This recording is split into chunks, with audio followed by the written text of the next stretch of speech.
दोस्तों, आज मैं कुछ ऐसी कहानियाँ सुनाने जा रहा हूँ जो हाईवे पर लोगों के साथ हुई थी। ये घटनाएं जिन्होंने बयान की है उनके मुताबिक ये घटनाएं बिल्कुल सच्ची हैं।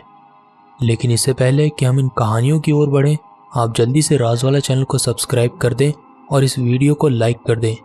तो चलिए अब बिना किसी देरी के बढ़ते हैं इन कहानियों की ओर।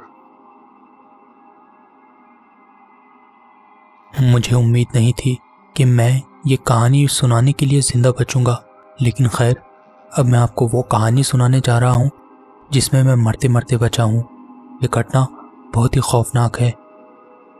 मैं और मेरा दोस्त स्टीव एक लंबी जर्नी के बाद एक गैस स्टेशन पर रुके। वो जगह काफ़ी सुनसान थी और आसपास कोई दूसरी इमारत नहीं थी। दूर दूर तक अंधेरा ही छाया हुआ था और इस गैस स्टेशन के आसपास भी चारों तरफ अंधेरे का ही राज था।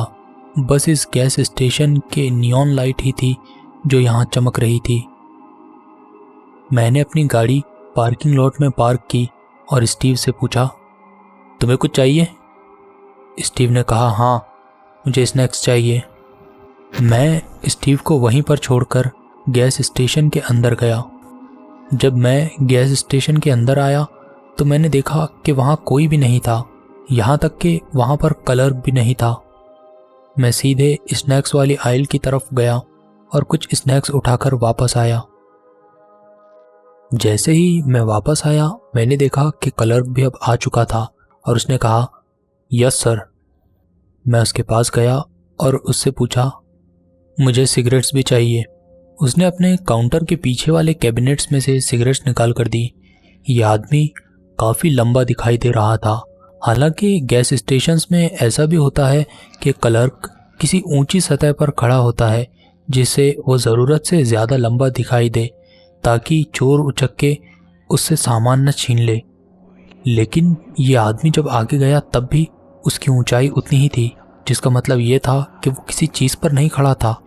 वो सचमुच में काफ़ी लंबा आदमी था। फिर उसने मुझसे कहा, तुम लोग उस रोड की तरफ जा रहे हो?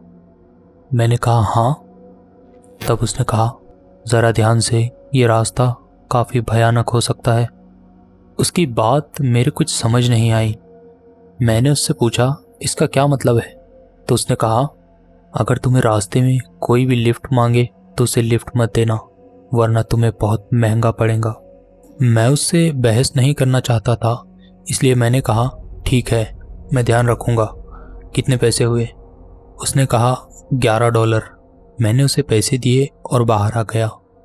मैं जब अपनी कार के पास आया तो मैंने देखा कि स्टीव वहीं पर दीवार को लगकर पेशाब कर रहा था। मैं वैन के अंदर जैसे ही आया तो स्टीव भी दौड़ता हुआ मेरी तरफ आया और वैन में घुस गया। अब मैंने देखा कि वो काउंटर वाला आदमी भी बाहर आ चुका था। मैंने जल्दी से कार को वहां से निकाला और दौड़ाते हुए लेकर चला गया। वो आदमी पीछे से हाथ हिला रहा था। स्टीव हंसते हुए बोला, हा, लगता है उसे मेरा पानी देना पसंद नहीं आया। मैंने स्टीव से कहा, यह क्या बेहूदगी है? तुम अंदर आकर रेस्टरूम का इस्तेमाल भी तो कर सकते थे। स्टीव बोला, अरे यार छोड़ो भी। उस आदमी ने काफ़ी दूर तक हमारी गाड़ी का पीछा किया था और वो लगातार हाथ हिलाए जा रहा था। स्टीव ने मुझसे पूछा, वो क्लर्क क्या कह रहा था? मैंने उसे बताया कि वो क्लर्क कह रहा था कि हम किसी को लिफ्ट ना दें। स्टीव बोला, जैसे हम किसी को लिफ्ट देने वाले हैं। मैंने कहा, वही तो, हम भला किसी को लिफ्ट क्यों देंगे, वो भी इतने सुनसान रास्ते पर जहाँ कोई ना हो। कुछ दूर तक मैं ऐसे ही गाड़ी चलाता रहा। थोड़ी देर बाद स्टीव बोला, मुझे भूख लगी है। मैंने कहा, तुमने अभी कुछ देर पहले तो खाना खाया था और अभी रात के 2 बजे है, इस वक्त तुम्हें भूख क्यों लग रही है? तो उसने कहा, यार मुझे बहुत ज़ोरों की भूख लगी है और मैं ये गैस स्टेशन वाला खाना नहीं खाने वाला। मैंने कहा, ठीक है, आगे अगर कोई डाइनर आता है तो मैं वहाँ पर अपनी गाड़ी रोक लूँगा। उसने कहा, डाइनर की क्या ज़रूरत है? मैंने कहा, अभी तो तुमने कहा कि तुम गैस स्टेशन का खाना नहीं खाना चाहते, तो फिर अगर डाइनर में भी ना जाए और गैस स्टेशन का भी खाना ना खाए तो आखिर तुम खाना क्या चाहते हो? मेरा इतना कहना था कि वो मेरी तरफ मुड़कर एक अजीब मुस्कुराहट के साथ देखने लगा। उसे देखकर मुझे बहुत ज़्यादा डर महसूस हो रहा था। अचानक ही उसने अपने सर को पीछे से पकड़ा और अपनी खाल को उतारने लगा। जैसे कोई मास्क उतारता हो उसी तरह अपनी खाल उतार रहा था। और उसके बाद स्टीव का चेहरा उखड़कर उसके हाथ में आ गया। वो स्टीव नहीं था और उसने खौफनाक आवाज में कहा, याद है उस बूढ़े ने क्या कहा था? किसी को लिफ्ट मत देना।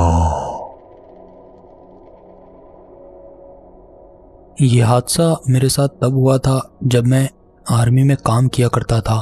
मुझे अपने एक बेस से दूसरे बेस कुछ सप्लाई लेकर जानी थी और मैं उस रात एक ट्रक को चला रहा था। कुछ दूर जाने के बाद एक सुनसान रास्ता पड़ता था। मैं उस रास्ते पर फुल रफ्तार में ट्रक को भगा रहा था कि तभी दूर मुझे एक गाड़ी की पीछे वाली लाइट्स जलती हुई दिखी। मुझे ये बात काफ़ी हैरान करने वाली लगी कि इतनी रात को कोई गाड़ी यहाँ पर कैसे खड़ी है। ज़रूर कुछ गड़बड़ तो है। मैं जब उस गाड़ी के नज़दीक गया तो मुझे दिखाई दिया कि उसके पास एक सफ़ेद कपड़े में औरत खड़ी थी। वो औरत हाथ हिलाकर मुझे रुकने का इशारा कर रही थी। मैंने सोचा कि हो सकता है उसे मेरी ज़रूरत हो, इसलिए मैंने अपनी गाड़ी को रोक दिया। मैंने ट्रक से बाहर अपना सर निकालकर उससे पूछा, क्या हुआ है? वो बोली, मेरी कार खराब हो गई है। मैंने उससे पूछा, क्या तुम्हें कोई लेने आ रहा है?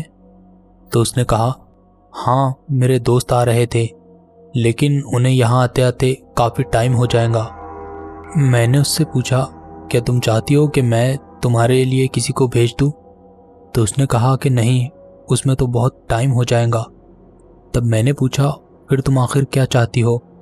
तो उसने कहा, हो सके तो तुम मुझे अपने घर पे छोड़ दो, मेरा घर इसी रास्ते पर आगे पड़ता है।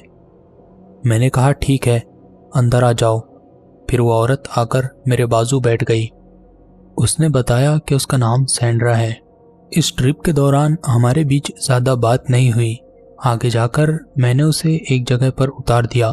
उसने मुझे एक कागज़ पर अपना नंबर लिख कर दिया और कहा कि मैं बेस पर पहुंचने के बाद उसे कॉल लगाऊं। फिर आगे जाकर मैं सुबह के करीब अपने बेस पर पहुंच गया और फिर मैं काम में इतना ज़्यादा खो गया कि मुझे याद ही नहीं रहा कि मुझे उसे कॉल करना है। आखिरकार 3-4 दिनों बाद मुझे ये बात याद आई, तो मैंने जाकर उस नंबर पर फ़ोन लगाया। फ़ोन किसी और ने उठाया था। ये भी एक महिला ही थी और करीब उसी उम्र की लग रही थी जिस उम्र की वो पहली महिला थी। मैंने उससे कहा, मैं पहुंच चुका हूं। तो उसे ये बात समझ नहीं आई। फिर मैंने उससे पूछा कि क्या ये सैंड्रा का नंबर है? तो उसने कहा, नहीं। इस पर मैंने उसे नंबर दोहरा कर सुनाया तो उसने कहा, हाँ ये नंबर तो सही है, लेकिन ये सैंड्रा का नंबर नहीं है। मैंने उसे कहा, ये कैसे हो सकता है? मुझे तो उस औरत ने यही बताया था कि ये उसका नंबर है और उसका नाम सैंड्रा है। कुछ देर बाद उस औरत की तेज सांसें मुझे सुनाई दी और उसने कहा, दरअसल सैंड्रा तो मेरी माँ थी। ये कैसे हो सकता है? वो औरत इतनी ज़्यादा उम्र की नहीं थी कि इस महिला की माँ हो। तब उसने आगे जो कहा वो सुनकर मेरे होश उड़ गए। उसने कहा कि सैंड्रा उसकी माँ थी और वो 1980 में ही मर गई थी। ये सभी मेरे होश उड़ाने के लिए काफ़ी था, लेकिन आगे जो उसने कहा वो और भी खौफनाक था। उसने बताया कि सैंड्रा की मौत भी एक कार एक्सीडेंट में ही हुई थी। मतलब उस दिन मैंने जिसे लिफ्ट दी थी वो सैंड्रा का भूत था। कुछ घंटे बाद इस बेस के हाईएस्ट ऑफिसर ने मेरी तलबी की। मैं उनके ऑफिस में गया तो उन्होंने मुझे बैठने के लिए कहा। ये काफ़ी अजीब था क्योंकि मैं इतने हायर पोस्ट पे नहीं था कि सबसे हाईएस्ट चीफ मुझे अपने कमरे में बुलाए, लेकिन उसने जो कहा वो सुनकर तो मेरे होश ही उड़ गए। उसने मुझसे उस फ़ोन कॉल के बारे में पूछा जो मैंने सुबह में लगाया था। मुझे नहीं मालूम कि उसे उस फ़ोन कॉल के बारे में किसने कहा था, लेकिन उसने मुझसे वो पूरी रुदात सुनी। जो कुछ भी मेरे साथ हुआ था मैंने उसे बताया। मैंने बताया कि कैसे मुझे एक बीच सड़क पर औरत मिली थी जिसे मैंने लिफ्ट दी और फिर जाकर मुझे पता चला कि वो औरत तो 1980 में ही मर गई थी। मेरी कहानी सुनकर वो ऑफिसर काफ़ी परेशान दिख रहा था। फिर उसने कहा कि 1980 में वो भी उसके सर्च एंड रेस्क्यू में शामिल था, और 1980 में जब उसका एक्सीडेंट हुआ था तो पता चला कि वो एक्सीडेंट किसी ने प्लान किया हुआ था, क्योंकि सैंड्रा के कार के दोनों टायर्स किसी ने किसी धारदार हथियार से काटे थे। उससे अजीब बात ये थी कि उन्हें सैंड्रा की बॉडी कभी मिली ही नहीं। सैंड्रा का जब एक्सीडेंट हुआ था वो तब जिंदा थी, और उसके बाद भी वो निकलकर अपनी गाड़ी से बाहर आ गई थी। इसके सबूत इस तरह से मिले हैं कि उसके डोर हैंडल्स पर उनके निशान थे, लेकिन वो वहाँ से निकलकर आखिर कहाँ गई इसके बारे में कोई नहीं जानता था, और उसकी लाश कभी मिली ही नहीं थी। शायद इसी वजह से उसकी आत्मा भटक रही थी। मेरी किस्मत अच्छी थी कि उस रात मुझे कुछ हुआ नहीं और मैं आज भी सही सलामत हूँ, लेकिन इसके बाद मैं रात में किसी को लिफ्ट नहीं देता हूँ, बल्कि रात में मैं गाड़ी चलाने से ही परहेज करता हूँ। तो दोस्तों, ये कुछ घटनाएं थी जो हाईवे पर लोगों के साथ घटित हुई थी। अगर आपको ये कहानियाँ पसंद आई है तो इस वीडियो को लाइक करें, और हो सके तो इसे शेयर भी करें, और राज वाला चैनल को सब्सक्राइब करना ना भूलें। मैं आपको मिलता हूँ कुछ अलग और यूनिक कंटेंट के साथ। तब तक के लिए गुड बाय।